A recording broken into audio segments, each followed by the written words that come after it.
This is Hideous Flowerpots by Susan Palwick. Later, Lauren will realize that the shame started when she was very small. She's never able to pinpoint the moment when the joy of making things transformed into crushing anxiety about not making them well enough, when delight gave way to disappointment, when disappointment deepened to disgust. There was no one moment when that happened, but there is a very precise moment when it begins to end. At 10:08 on the morning of Monday, February 9, 2015, a woman wearing jeans and an embroidered jacket, a garment Lauren's merciless eye instantly pegs as a thrift store purchase, walks hesitantly to Lauren's empty desk.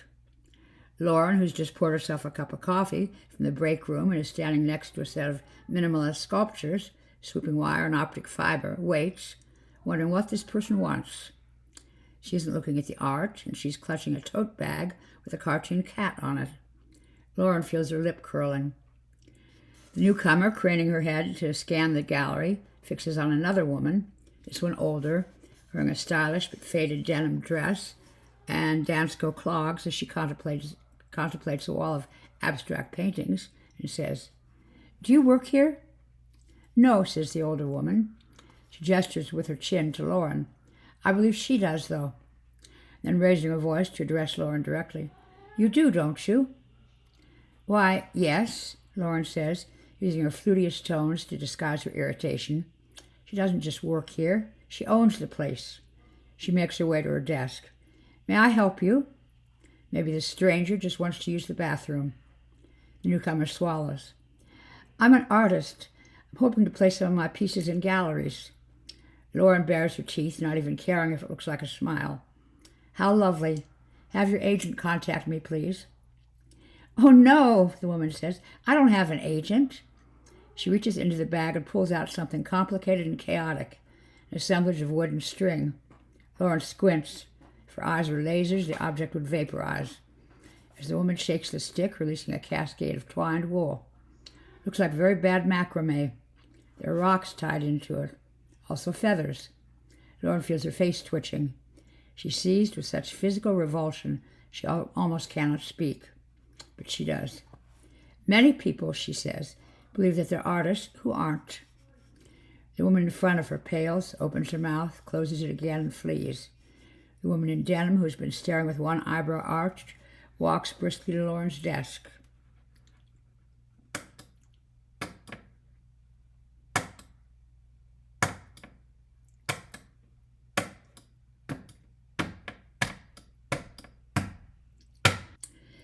Six weeks later, 7 women wait in a living room. It's a perfectly ordinary room with sofas, chairs, a coffee table, a television, and bookshelves. Magazines, knickknacks, and dishes of candy and nuts dot various tables. Someone's knitting lies on the floor next to the love seat, which is upholstered in pastel flowers. The women look ordinary, too. You would not be able to pick them out in the supermarket, in the dentist's office, at a PTA meeting. The youngest is in her early 30s. The oldest is in her 60s. Most wear no makeup, although some sport nail polish. They wear jeans or casual skirts, interesting jewelry, colorful sweaters and jackets. They have serious, thoughtful faces with laugh lines, sun lines, worry lines. Many of them wear glasses. All of them would call each other beautiful. Some are married and some are not. Some are widowed, divorced, living with male or female partners. Some have children and some do not. All of them have long, painful, passionate stories about how they came to this house, this room, these other women. Nearly all of them would cry while they told you their stories. Some would apologize for crying, although they know they do not need to apologize, although they know that their fierce need to find a place where they do not need to apologize is part of what brought them to this house, this room, these other women. One of them is crying now. The others sit quietly. The 2 women on either side of her pat her shoulder, rub her back, hand her tissues. The woman who is crying gestures to the center of the room and says, "I know it's necessary. I know there are times when it's the only thing that works. I just can't stand it." "No," the woman to her right agrees. "You can't stand it. You couldn't stand it. That's why it's necessary, Marianne." "I know," Marianne says, wiping her eyes furiously. "I know all that. I already said so. Wouldn't be here otherwise, now would I? Marianne is tall and dark, with long, competent hands and flowing hair graying at the temples. Elena, the woman to her right, is shorter, both rounder and squarer, older and white-haired. We've met her before. We're in Dansko Clogs in Lauren's gallery. A third woman speaks now from across the room. Her name is Penelope. She never allows anyone to call her Penny, because that was what her first husband called her. Her first husband hit her. Her second husband is a good man, kind and decent man, but still frightens Penelope how much work she had to do to feel worthy of him, to accept what he offered her. She came here 5 years ago. She's the newest woman in the living room, except for Lauren, who isn't here yet, who's the reason the others are waiting. Penelope loves her complicated, demanding grant-writing job, and she loves her serene and accepting new husband. And she loves the other women in this room. She loves them as much as she loves air or water or her own skin, her fine mind and fragile bones. The depth of her love for them is precisely the depth of her hatred for the object in the center of the room. The object Marianne has been protesting so fiercely. The object that saved Penelope's life and may, Marianne will be the first to admit, have saved Marianne's sanity. To be more precise, there's a collection of objects in the center of the room. One is a massage table, comfortably padded.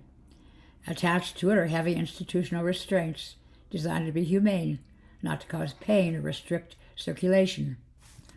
On the table is a fleece blindfold, the type sold at travel stores for people who have difficulty sleeping on airplanes. On top of the blindfold is a length of apparently unremarkable cloth measuring tape, frayed and limp and neatly folded, which Elena bought at a garage sale many years ago. Blankets are heaped at the foot of the table. There's a rubber bit folded inside one of the blankets. Without the bit, the women strapped to that table might bite their tongues. We all hate it, Penelope says. She'll hate it too. But she agreed. She agreed to try, even though she doesn't think it will work, even though she can't imagine how it could work. If she could imagine that, says Elena, it wouldn't be necessary, now would it? The other women in the living room, who had been listening quietly to this conversation, nod and grimace. Marianne sniffles and swipes at her face again. She's late. Maybe she backed out. Maybe she's not coming. I hope she thought better of it. I hope... Elena shakes her head. Do you really hope that? Marianne, sighing, looks down at her hands, clenched now in her lap. No, of course she doesn't, or she wouldn't be here.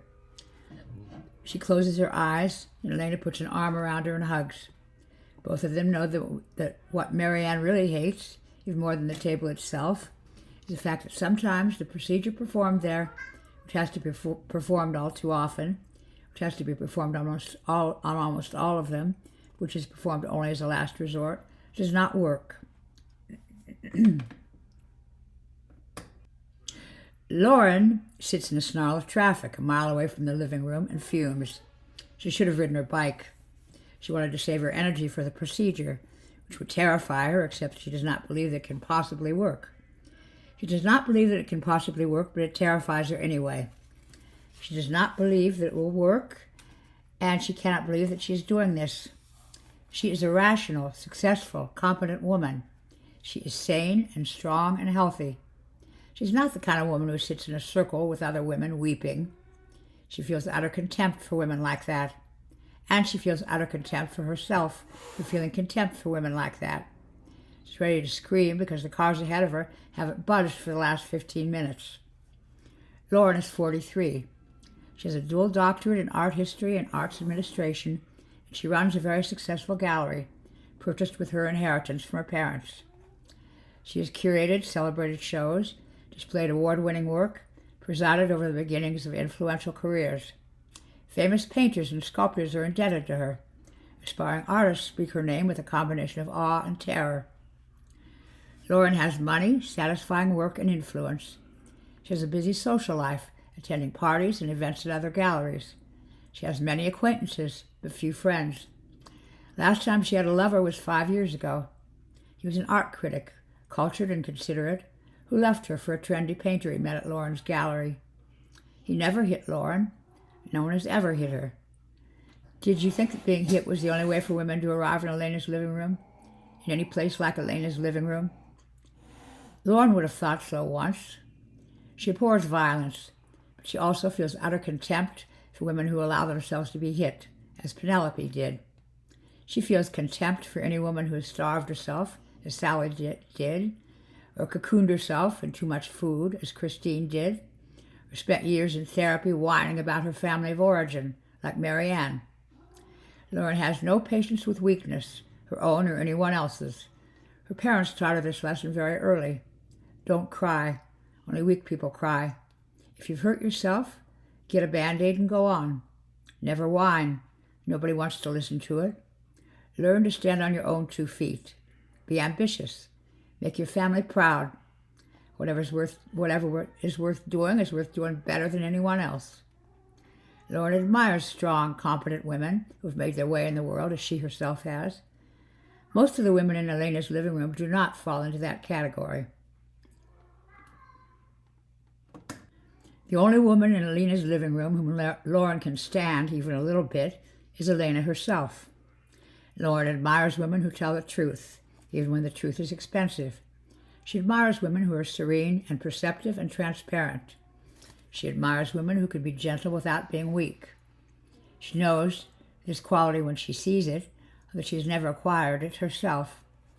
It arouses a kind of wonder in her, though she can barely admit this to herself, let alone anyone else, because whenever she allows herself to be gentle, she feels weak and feels utter self-contempt.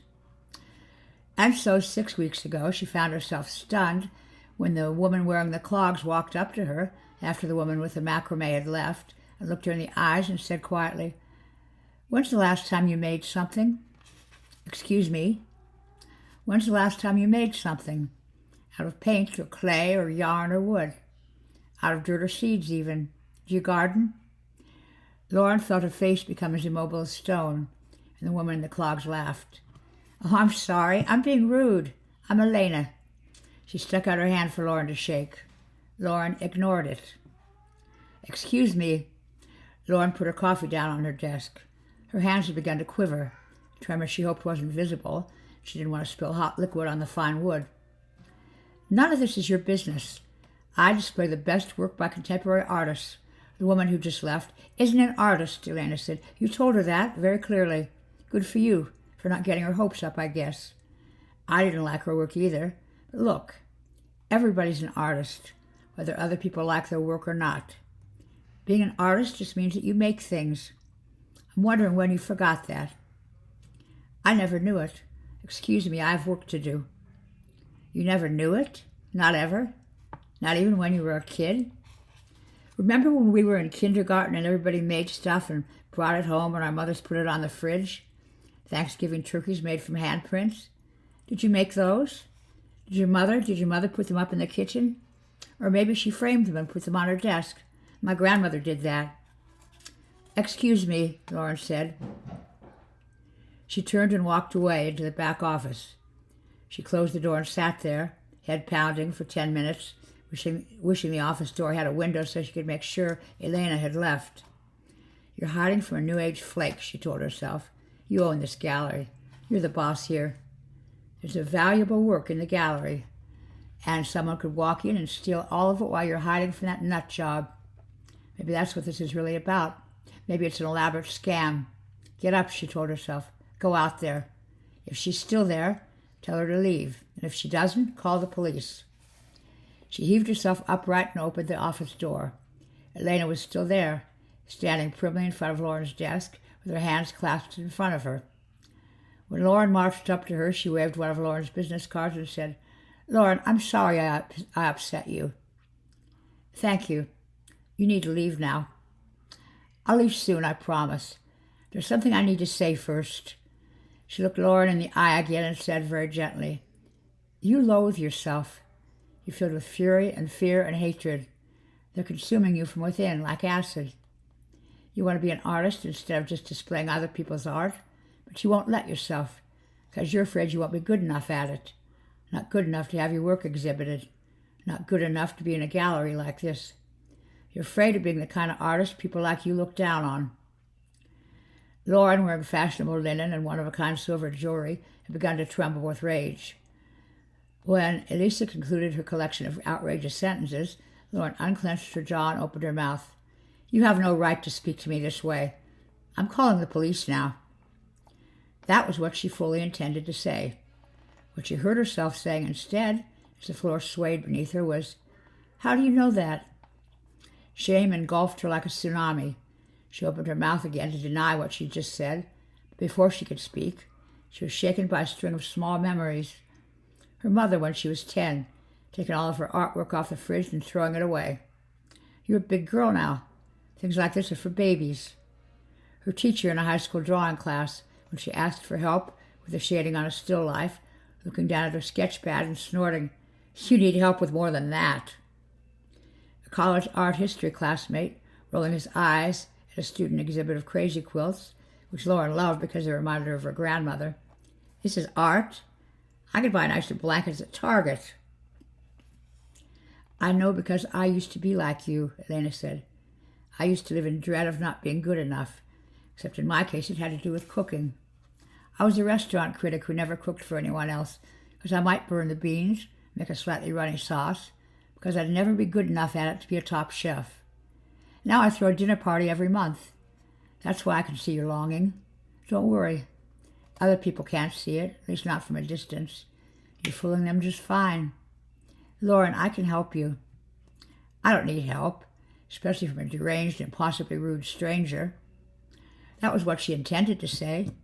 She also wanted to ask, "And are you a good cook?" But she didn't say that either. What she said instead was, "How?" That was how Lauren found herself unbelievably in Elena's living room, in a circle of weeping, whining women, weak women who had banded together in a sodden clump to help each other overcome problems Lauren has never permitted herself to have. She despises them. She despises the outrageous things they say to her. She despises their claims that they love her.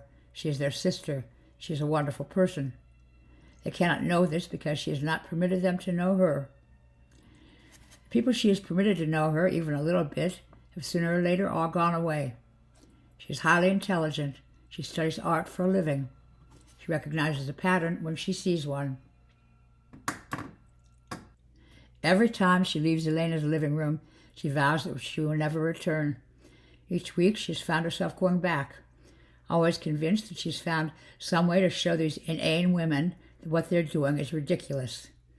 Now, stomach knotted with fear of the procedure, she sits fuming in her fashionable BMW and runs again through her list of arguments, or more properly, her list of variations on 3 primary arguments, which somehow Elena's pathetic friends always find a way to counter. I don't need to be here," she told them last time. "I'm successful and wealthy and educated. I've never been raped or beaten or abandoned or impoverished or hungry or infertile when I didn't want to be or pregnant when I didn't want to be. I've never suffered from an eating disorder or autoimmune disorder or a mental illness. My only problem is that I can't paint."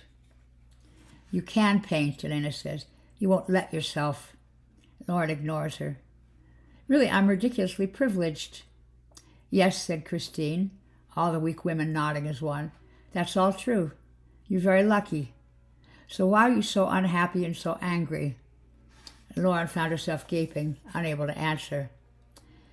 So she'd made the same argument from the other direction. "Have you noticed that everybody here looks alike? We're all white. We're able-bodied. We have decent incomes. Even if some of you," she said this very carefully so they wouldn't hear the contempt she couldn't keep herself from feeling, "didn't for a long time. Doesn't all this strike you as awfully self-involved? Don't you think there are more important places to put your energy? Why aren't you working to help women in Africa or Afghanistan? Why aren't you working to help women of color in this country who live in the inner cities in dire poverty? Doesn't this little gathering seem like a parody of middle-class white feminism? And what about men?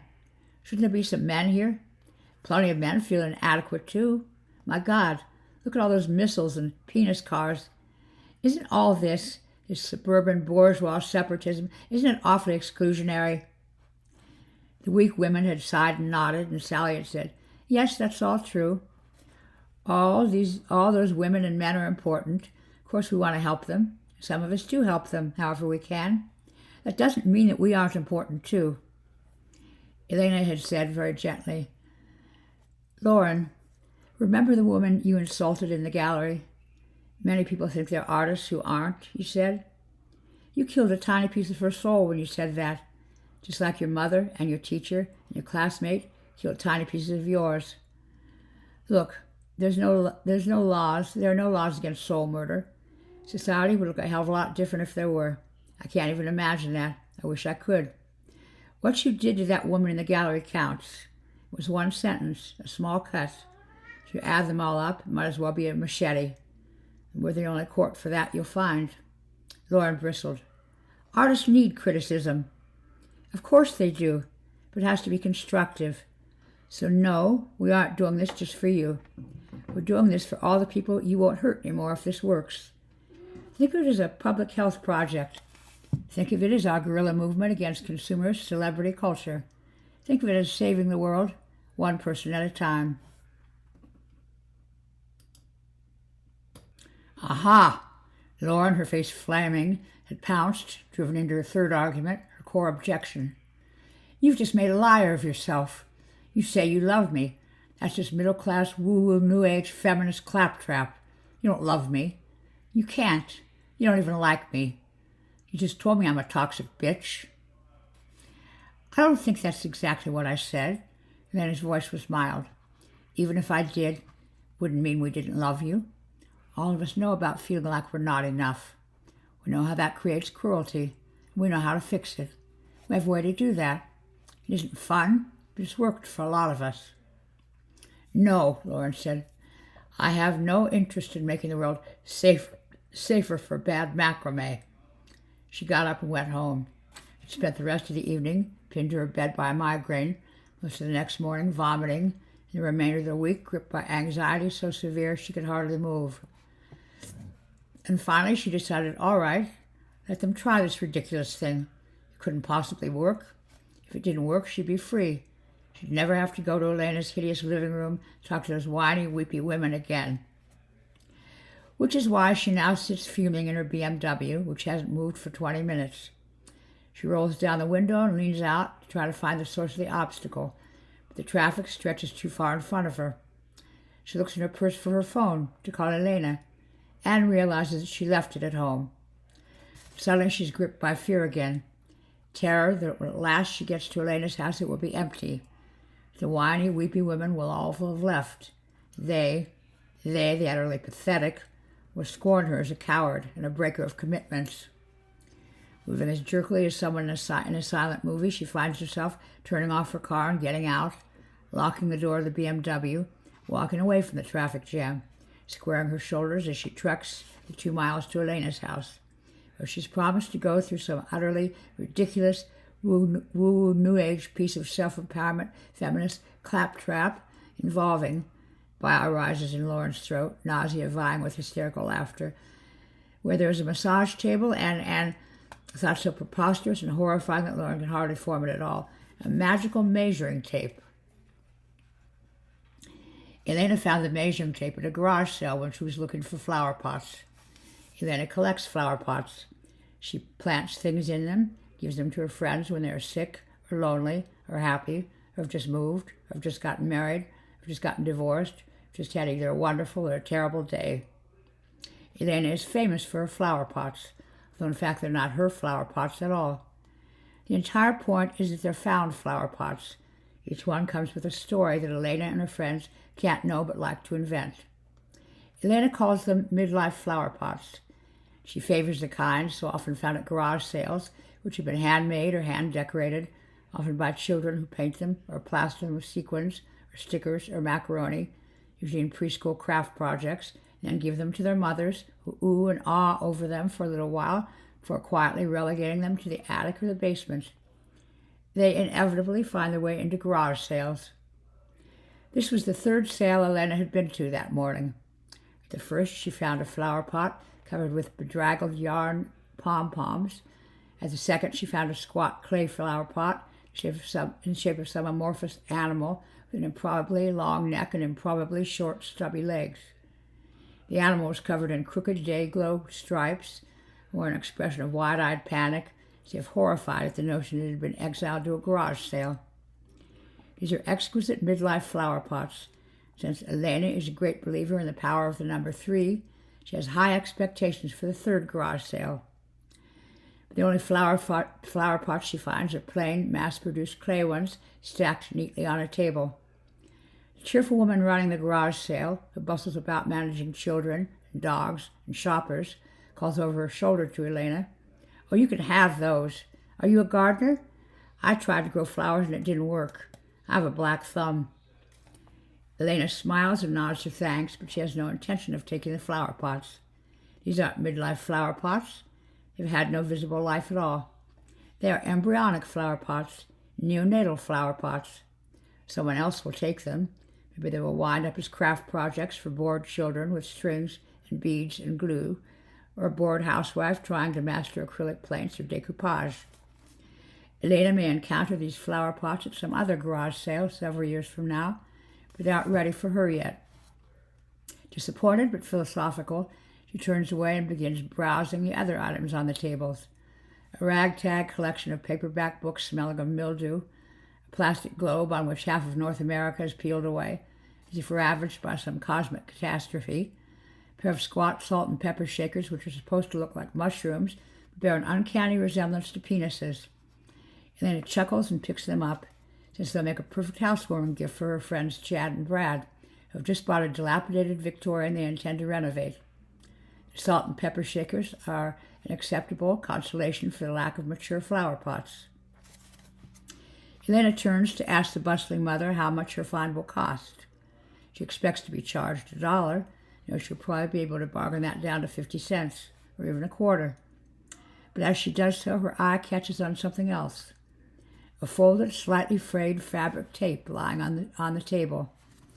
Frowning, Elena picks it up and discovers it's a measuring tape, the yellow kind with black markings, so worn that the numbers are hardly visible. The measuring tape has gotten a lot of use.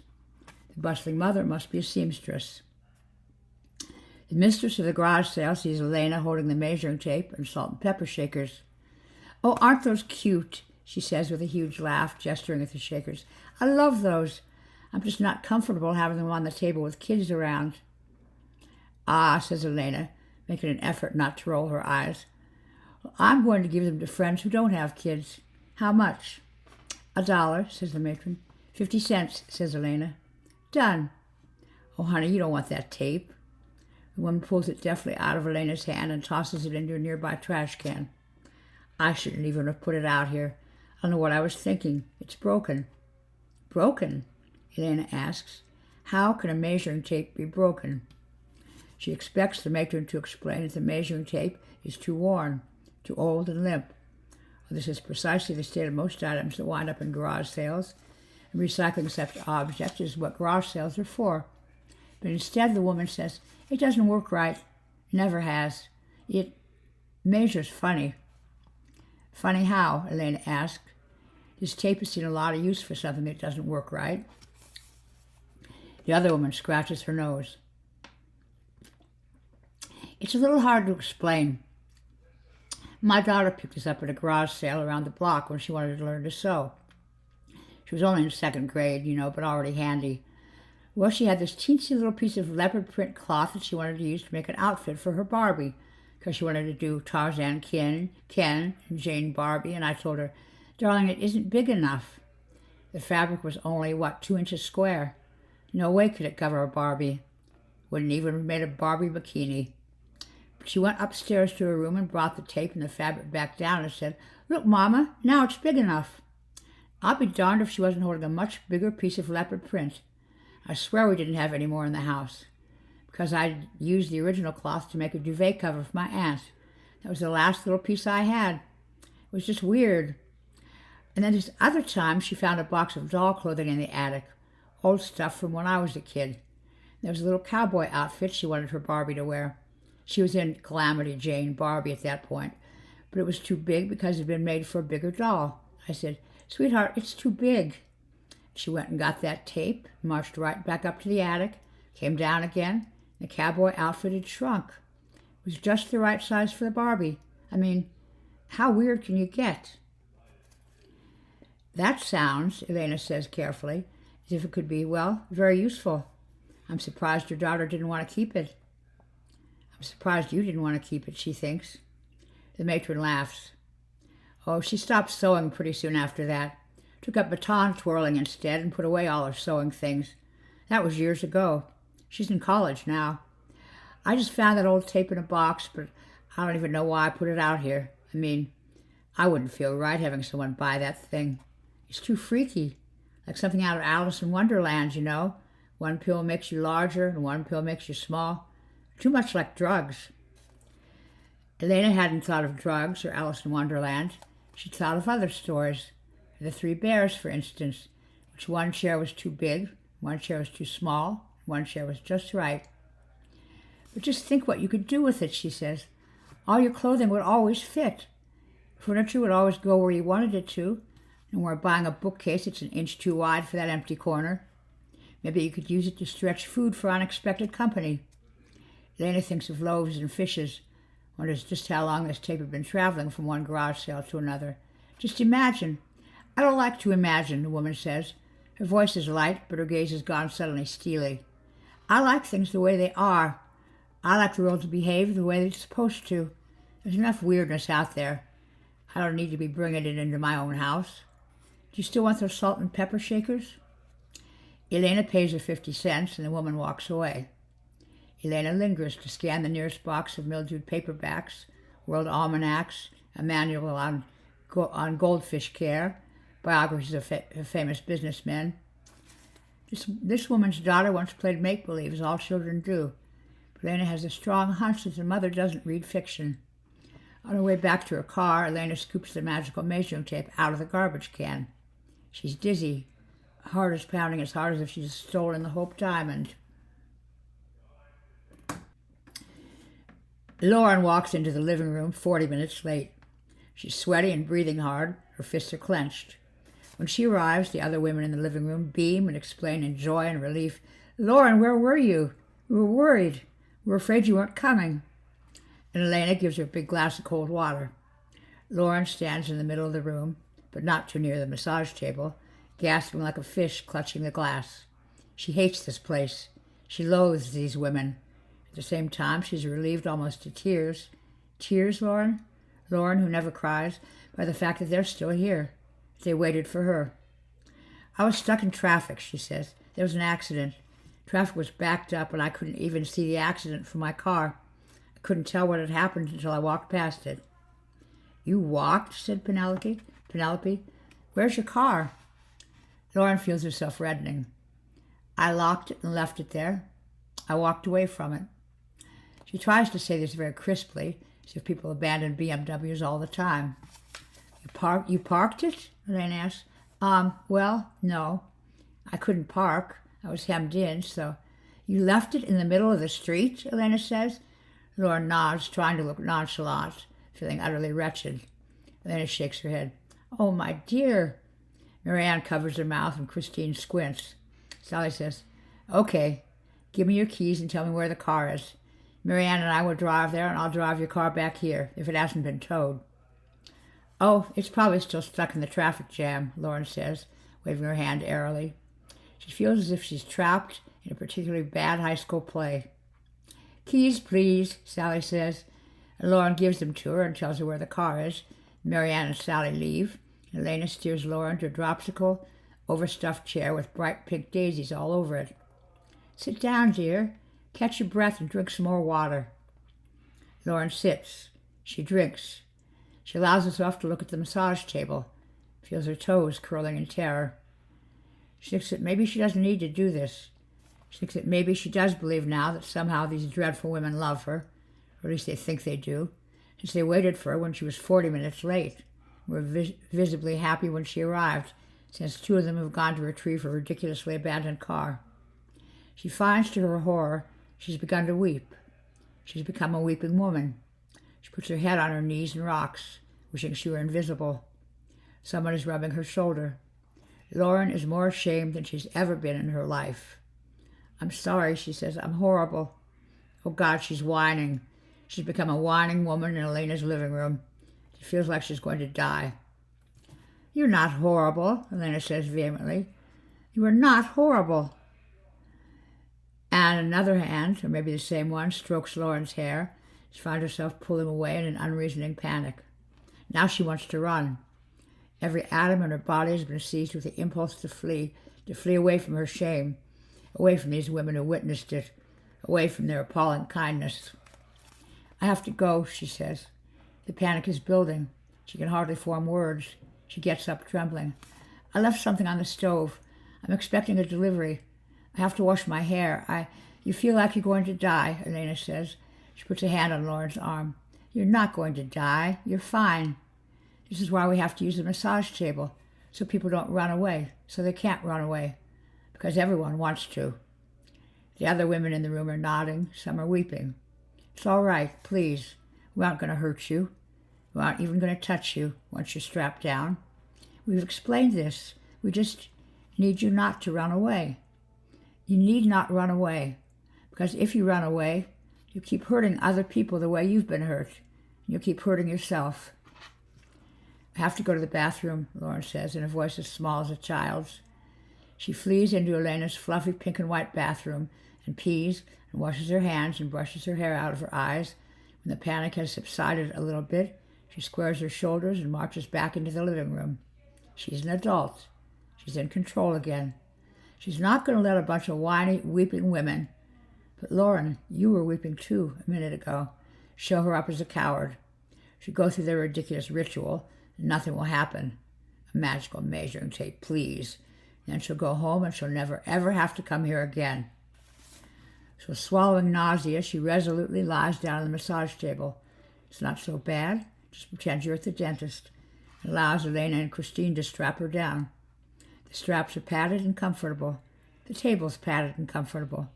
Lauren feels herself relaxing, especially when they put the soft fleece blindfold over her eyes, cover her with a blanket. The rubber bit is a little disconcerting, but never mind. She'll have a nice nap. Nothing will happen. We're picking up the tape now, Elena says, and Lauren feels herself grimacing. Elena has told her all about the tape, which can somehow, read the intentions of the people who hold it, and which uses their thoughts to alter the way a seamstress alters whatever it is they're thinking about.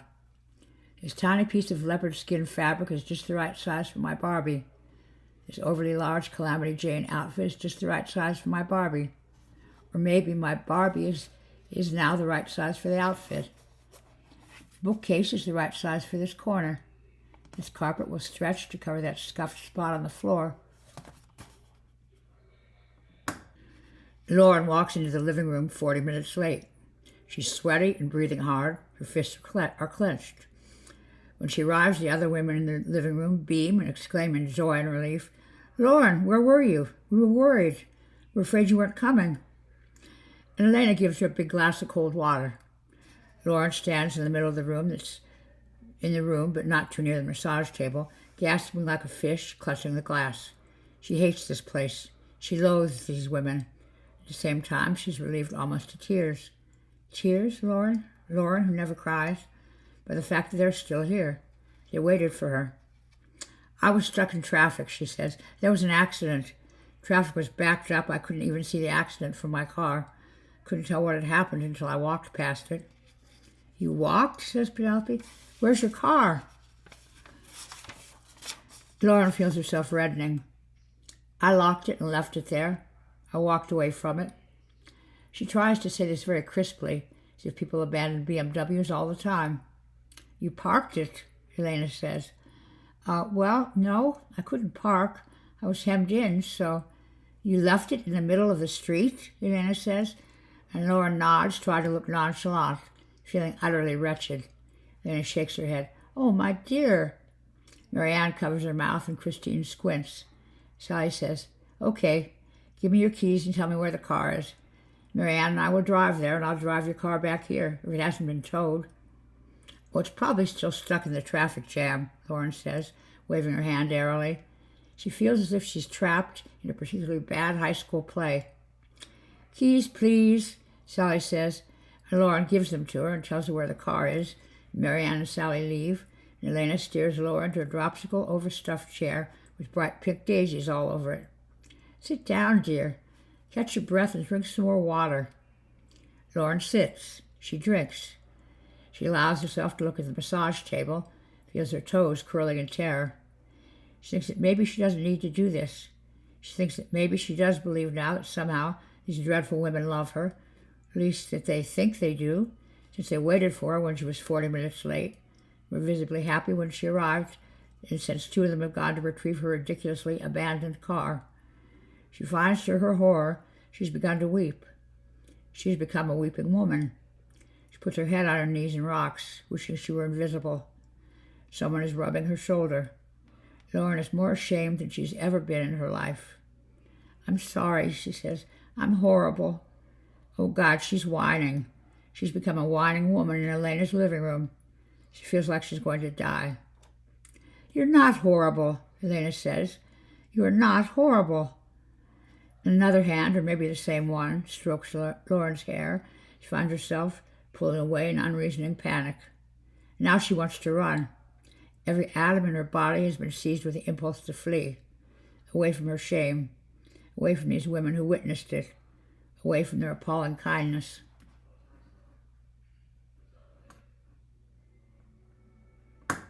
"I have to go," she says. The panic is building. She can hardly form words. She gets up, trembling. "I left something on the stove. I'm expecting a delivery. I have to wash my hair. You feel like you're going to die," Elena says. She puts a hand on Lauren's arm. "You're not going to die. You're fine. This is why we have to use the massage table, so people don't run away, so they can't run away, because everyone wants to." The other women in the room are nodding. Some are weeping. "It's all right. Please. We aren't going to hurt you.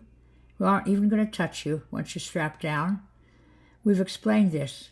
We just need you not to run away. You need not to run away. Because if you run away, you'll keep hurting other people the way you've been hurt. You'll keep hurting yourself."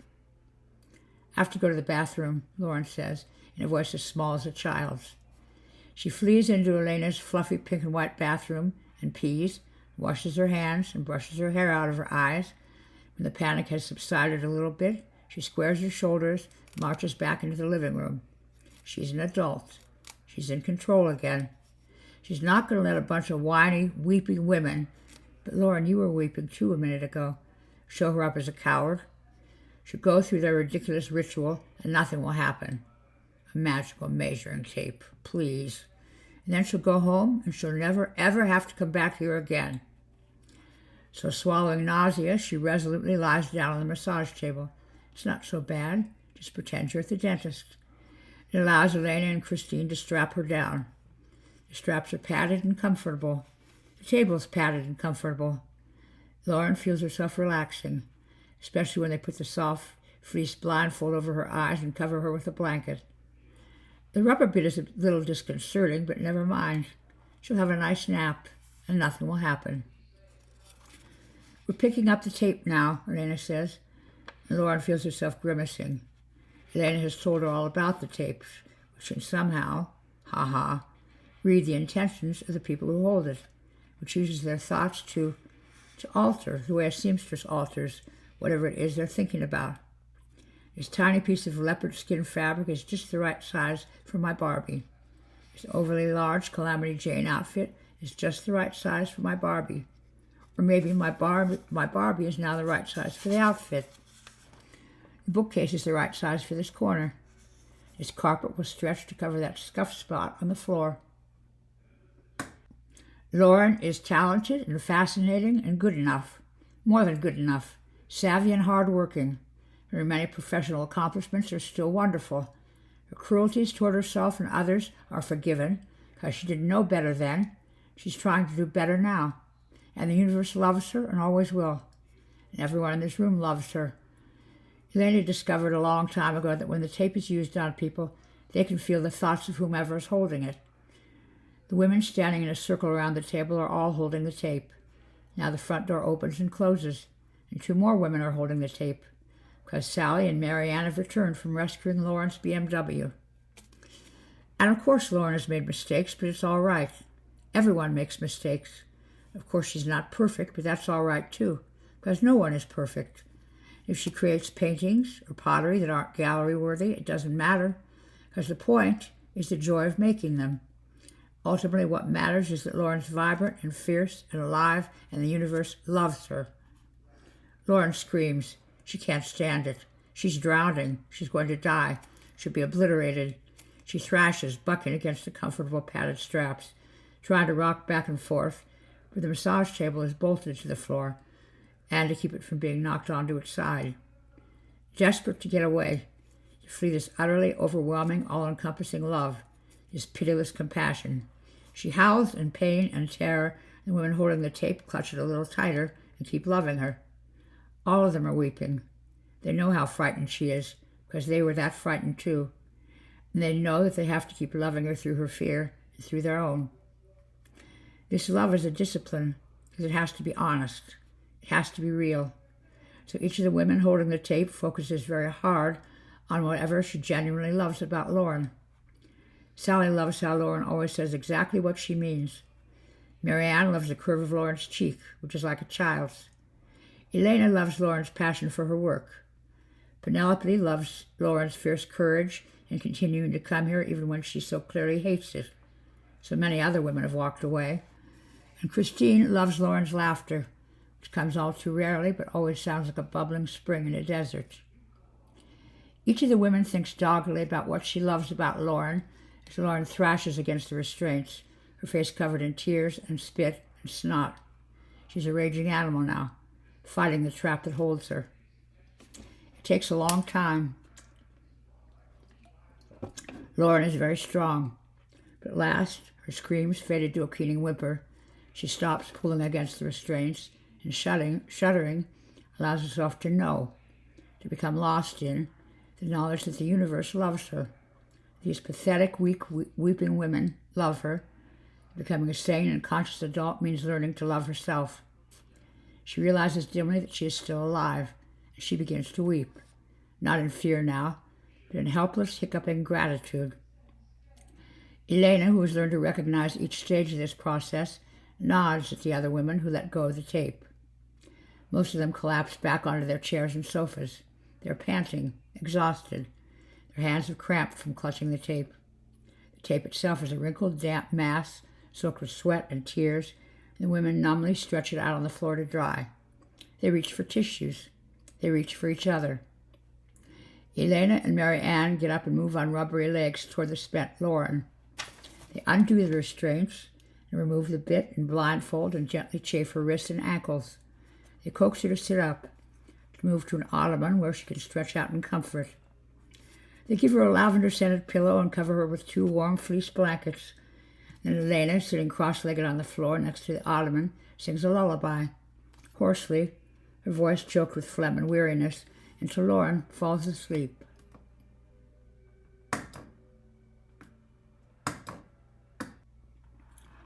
Lauren wakes up an hour or 2 later. Every muscle in her body hurts.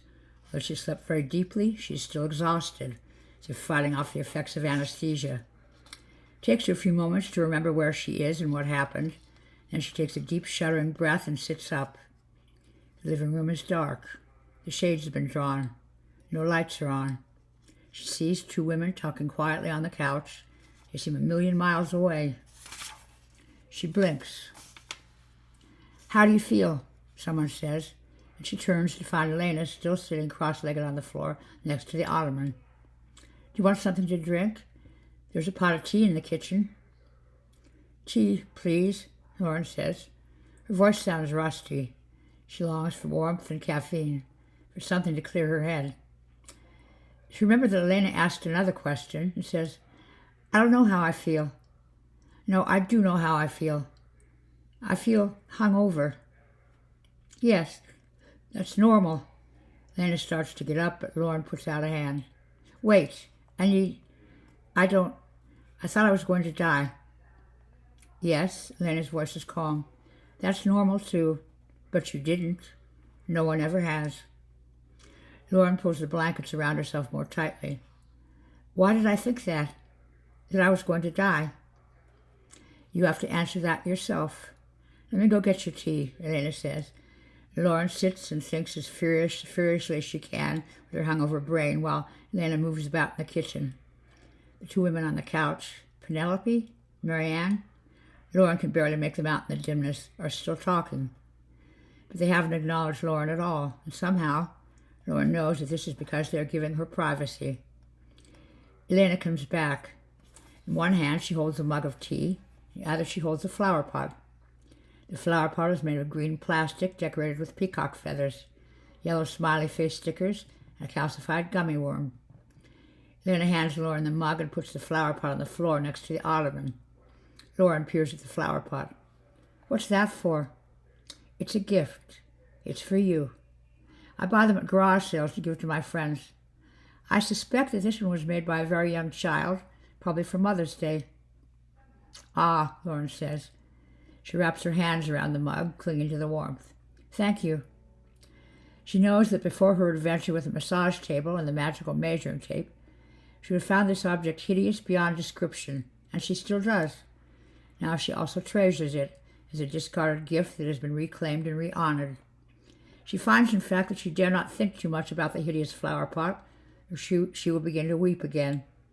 Her metamorphosis into a weeping woman appears to be complete. When you feel strong enough, Elena says, you should go home and get some rest. Start fitting all this into your everyday life. Everyday life, Lauren echoes. She feels fear quelling in her stomach and blinks, tasting bile, and says, Oh, I think I know why I thought I was going to die. Then it makes a quiet, inquiring sound like a cat. Lauren discovers that she's about to be swamped by tears again. She swallows them sternly, says, around the lump in her throat, exhibits, openings, hard work. I did all that stuff to prove myself, to make sure other people knew I existed, to make them love me. Elena offers another encouraging, wordless mew. Yes, go on. But now I know. You forced me to know. I don't have to do any of that. To be loved, I mean.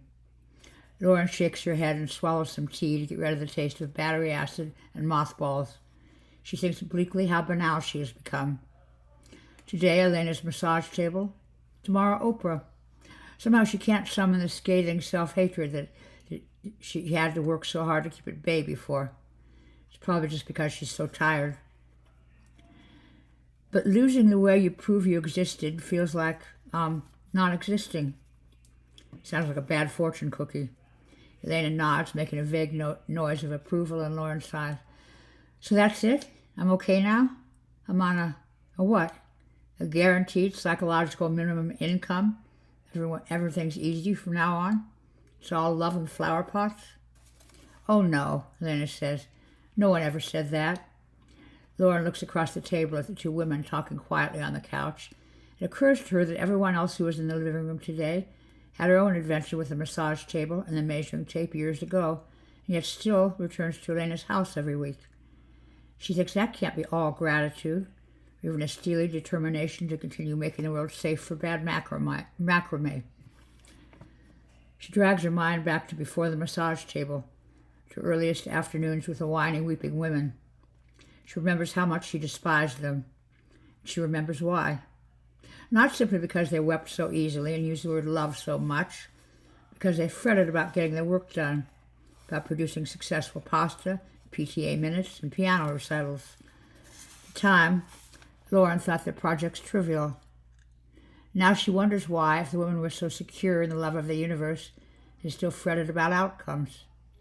Surely the love of the universe, which extends itself to bitterly unhappy women and singularly hideous flower pots, can also encompass limp pasta and badly played pianos.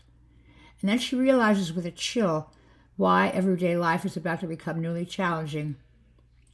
If I'm not curating exhibits and discovering new artists because I need to be loved, she asks Elena carefully, what's my motivation? Why should I do that stuff at all? If it's not about being loved, Elena says, there, you've got it. That's the rub. No, Lauren. It's no longer about being loved. It's about being loving. It's about, reversing the polarity. I think that's going to be hard, Lauren says, and knows that hard doesn't even begin to cover it. She doesn't think she's ever felt for anyone what the universe, what the women in this living room feel for her. She realizes now with stabbing grief how deficient she is and has been, how cramped and stuttered her soul has become. The mothball and acid taste of fear floods her mouth again. She thinks that maybe she will die after all. Elena, I have no idea how to do that, how to reverse the polarity. I don't even know where to start. You learn, just like the rest of us, Elena says, stands up, puts the hideous flower pot very gently on Lauren's lap.